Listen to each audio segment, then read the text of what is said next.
Yeah, I want to explain. Um, I'm performing in a show called Robert Burns, Not in My Name. It's on at the National Library for 5 more nights, and it's looking at the radical side of Robert Burns. And what I've done is I've tried to take the radical side of Robert Burns and present it as his essence, the core of his being. And that's the story I've tried to tell. I'll explain like every show, it's a reaction against something. And this is what I've been basically reacting against, is the popular perception of Robert Burns as the character on the tea towel, surrounded by the cookie cutters Saturday night. You've got Tam O'Shanter. It's a very kind of rural, idyllic Robert Burns, which is being presented to tourists. And I think, and of course, this is called Shortbread Tin Icon, and just to prove that he is actually a shortbread tin icon, there he is on the shortbread tin. And I wanted to challenge this idea that we should put Robert Burns on a shortbread tin and tea towels and just leave him there as if divorced from the actual person who lived. Because I used an analogy. How would the Irish feel if James Connolly was dressed in a leprechaun suit and dangled on key rings and sold at tourist things? I think people would find it quite offensive because he died at a young age. He was a political figure. What I want to show here is how the perception of Robert Burns has been framed, and how, not just myself, I'm only drawing on other people's research, or trying to reframe it. I'll give you an example. This is the most popular image of Robert Burns we have. It's by Naismith. It hangs in the National Portrait Gallery of Scotland. It's a nice painting. You know, when you see it up close, it's a very good painting. He looks young. He's got quite soft skin. Looks very pretty. You know, calm. It's a picture, I think that's the picture of Burns that most people think of when they look at it. There's another image this is by Skirving. Again, we get a slightly different perspective, but it's still quite a pretty guy. And this ties in with the popular image of him being a ladies' man, and all the women all loved him. But was it an accurate picture?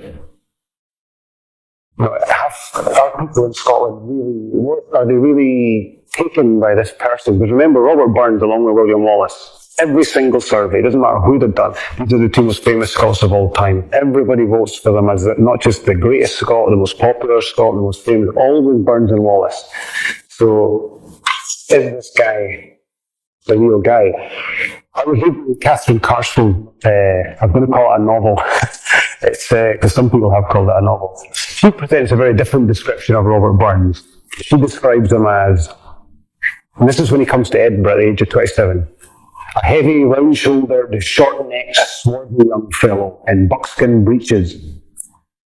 And he looked like 10 years more than his age. So this is a different picture. Another portrait that we've done of Burns, which isn't seen so often. This is quite a dark rip. You can't see it. It's not a very good image that I got. This is a very different fellow, but it was painted at the same time. This is by Peter Taylor. This was done when Burns was alive. Here we've got a very different kind of guy, quite thick set. So there's two pictures of Burns, the framing of him in the National Galleries. You've got quite a thick set farmer, quite a rough looking guy with coarse skin. A picture, but maybe more in tune with a peasant farmer. He's quite, other descriptions describe him, he's not the sort of guy you'd mess with in a fight or anything. There's not many descriptions of Burns getting into fights. This is something, there's a lot, anything that he would have done would have been recorded. But there's one guy said that he was walking up Leith Walk once and he picked up a stick and his publisher creaked owed him money, and he had said to the guy he was walking with, I'm going to smash that shite creature, and he was storming up Leith Walk to get his money. So he might have had a bit of a temper. So there's a slightly different picture again coming out. And again, towards the end of his life, 2 years before the end of his life, Syme, one of his friends, Syme, says, let's get out of this town in Dumfries. Everybody's gone crazy for the war and against France and the French Revolution. And where do you want to go? And Burns said, basically, somewhere I can drink, swear, and just have a laugh, So basically, he wanted to get out there and I think what emerging is it's like two different pictures of Burns. And this led me to think, which one is the real one, or is there a real one, or will we ever know the real one? And I started trying to work out how this happened. How did this perception of Burns, and when I started looking back into Scottish history, I realised it didn't just happen to Burns. It also happened to William Wallace. And it happened at the exact same time in history. And you actually trace it back to a single year, 1822. Before that, Burns was seen as a radical, dangerous figure. Someone who drank a lot, who was a bit hot-headed, who was a political rebel.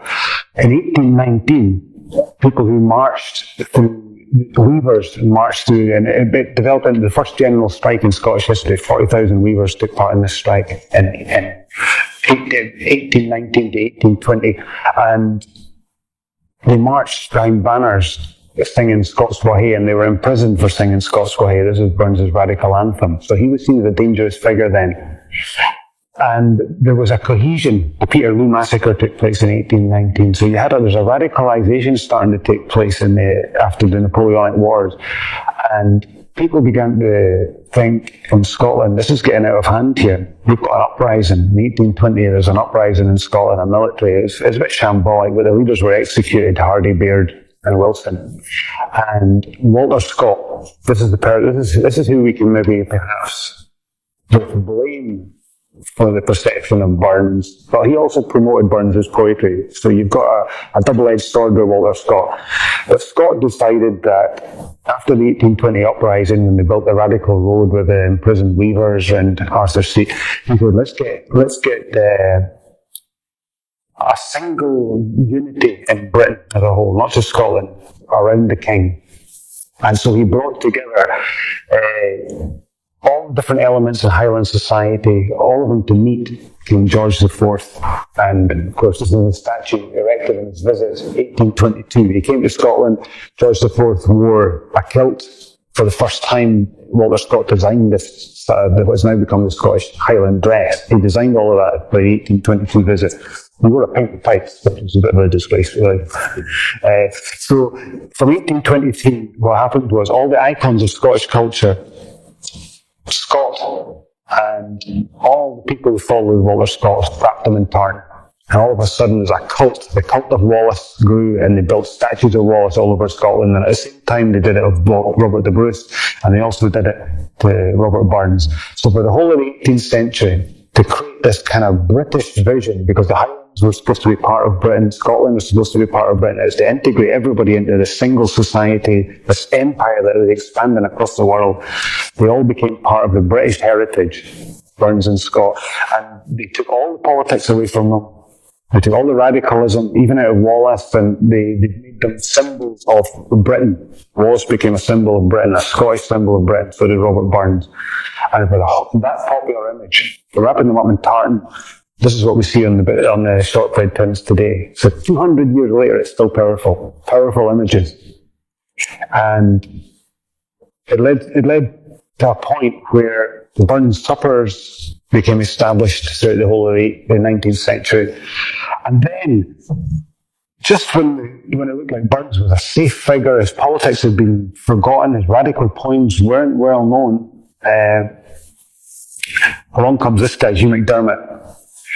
And McDermott in 1923, he lashed out at the cult of Burns, and he slaughtered it in his poem, A Drunk Man Looks at the Thistle, and he attacked the Tories for adopting this radical icon, and he basically, it was like dropping a cultural bomb. And that was part of McDermott began the Scottish Renaissance with an attack on the cult of Burns, which was quite amazing. Catherine Carswell then wrote this book, The Life of Robert Burns. It's got a lot of inaccuracies in it, but it reasserted a very different Burns. Because remember, Burns has been sanitized. All this sexuality has all been taken out of Burns. He's that image we saw at the beginning, this pretty boy. And all of a sudden, she's putting him down as he's a sexual libertine. He's a Scottish nationalist. He's a proto-democrat. He's almost like an embryonic socialist in this book. And he's a working class hero presented. And all of a sudden, there's two Burnses. There's the official Burns, and there's this radical Burns that's embraced by McDermott, Carswell, Neil Gunn, and all the radical writers of Scotland are starting to reassess Burns and looking at his radical writings. And this battle has gone on, and it's still going on. I think that among academics, among literary people, among writers, the Robert Burns that we love is a mixed bag. He's a writer. He writes all these beautiful love poems, but he was a political radical. And it took us right up to the 1990s. And I think this is where things changed in Scotland. It's no longer a debate. This is where William Wallace comes into it. And Mel Gibson, for all his faults, he throws a bomb into it, is that in 1992, Scotland has to rethink where it is in society, within Britain, within Europe, after the Tories win a fourth election. And what happens is Scotland becomes radicalised over the next 5 years. From 1992 to 97, there's a real radicalisation takes place in Scotland, which is quite unprecedented. The literature, the poetry that comes out around 1992, I was involved in publication with Rebel Ink, and that's when I started in 1992. Alistair Gray wrote Clashes Scots Rule Scotland in 1992. James Kelman was nominated for won the Booker Prize. Janice Galloway won the Shortbread Prize. Jeff Torrington. This is all 1993. Trainspotting is published in 1993, so they're challenging the legitimacy of the Scottish language. Everything's up for grabs. Braveheart comes out in 1995 as a film, and all of a sudden everyone's like, wait a minute. William Wallace, Scottish independence, nationalism, everything comes up. Trainspotting, the movie, comes out in 96, so we've now got two movies that have gone global. The whole world, this is world distribution for Trainspotting and Braveheart. Braveheart wins, people forget, it won all the Oscars as well. People forget that it was actually an acclaimed Oscar-winning film. So everything's up for grabs within 2 or 3 years. Burns is sitting in the background at this point. Nobody's made a successful film about Burns. But Wallace is centre stage again. And when Wallace goes centre stage, so does Burns. It's like the two of them are stuck together as iconography. And then what happens is Scotland has a vote in 97 where we get our own parliament. This is the old debating chamber, really blurry photo, but that's the old debating chamber, the temporary debating chamber. 1999, it reopens. So this happened really, really fast. It's been all about Wallace, it's about Scottish Parliament, democracy, and then opens the Parliament, and of course the Queen's there, all the dignitaries are there, and Sheena Wellington gets up and sings A Man's a Man by Robert Burns, which, people were crying watching this. It's unbelievable. This is Burns reappeared. This time it's the radical, political, internationalist Burns who believes in solidarity across the world, with that famous line at the end about man to man the world for brothers being, it's attack on the wealthy. He calls the rich the Burkies and Coofs and all sort of 18th century Scots words, and he ridicules the idea of wealth and privilege, and this is sung to the Queen and all the dignitaries, and the whole Parliament's singing it. So Burns is back, but this time he's back as a radical. This time people are starting to think, and this is where I started thinking about Burns as a radical figure, when A Man's a Man was sung. And it made me wonder, A Man's a Man it's a prayer for the future. It's not an attack. It's not about a rousing anthem for liberty. It's a prayer for an internationalism where everybody's, treat each other as equals. This is very different, from 1999 onwards. Burns is no longer a debating point. He becomes very central to what's happening in Scotland. Where does Scotland go after 1999? Now the academics start moving in. And the first book that comes out in 2001 is Liam McIlvanney's Burns the Radical. And this is like, for me, this is the Bible. It opened my eyes to this guy, Robert Burns. For the first time, I started to really understand who this person was, who he connected with, the times that he lived in. And it got me thinking in a lot of different ways about the texts. McIlvanney, just in one of his poems, Twa Dugs, I wrote this down and I've read it so many times. McIlvanney writes, this is in the Kilmarnock edition of Robert Burns's, famous book that came out in 1886. Here we have a lower class speaker who is able to lift his eyes from his own material struggles and look to the public good, while his upper class representatives who are free from the pressures of immediate want are wholly engrossed and lining their own pockets. That could be written any time. Could have been written last year. But it made me think that when Burns wrote these poems, these radical poems, these political verse, he did it at a time when nobody else of his class could have done it or would have done it in public. It wasn't something he did. There's only 2,000 people who could vote in Scotland at that point. If you were of Burns's class, you could not comment publicly in writing. You could do it among your friends, but you could not make a public statement, public comment on how you run the country, what the prime ministers think, what you think of the ruling class at this point, the aristocracy. If you attack the aristocracy, you're going to end up destitute. You're not going to get loans for farms. Nobody's going to buy your stuff. You're going to be completely destitute. You've got no chance. So Burns, at the age of 24, 25, he does something which I think is just unbelievable, remarkable. I think it's one of the most important things he did in his life, is he wrote a poem about the American Revolution. Now, he was only 17 when the American Revolution happens. He writes this poem, Guild for Good, which looks at it in quite a sympathetic way. And within a year or two, he writes a poem called, I've got a wee bit of it. He wrote a number of poems, but he wrote a poem called Address of Beelzebub. And now he's really sympathetic to George Washington, Benjamin Franklin. He names them in his poem. He names Montgomery and the generals who fought in the American Revolution. And now he's embracing the ideals of a republic in America that his own government has been at war with for the last 9 years. Now this is one of the most remarkable things Burns has ever done, because this puts him absolutely, without any argument, the first major European poet to embrace the ideals of the American Revolution and that democratic constitutional structure, as it was then, of a republic. No other poet's done this, no other writer's done this, and Burns is the very first.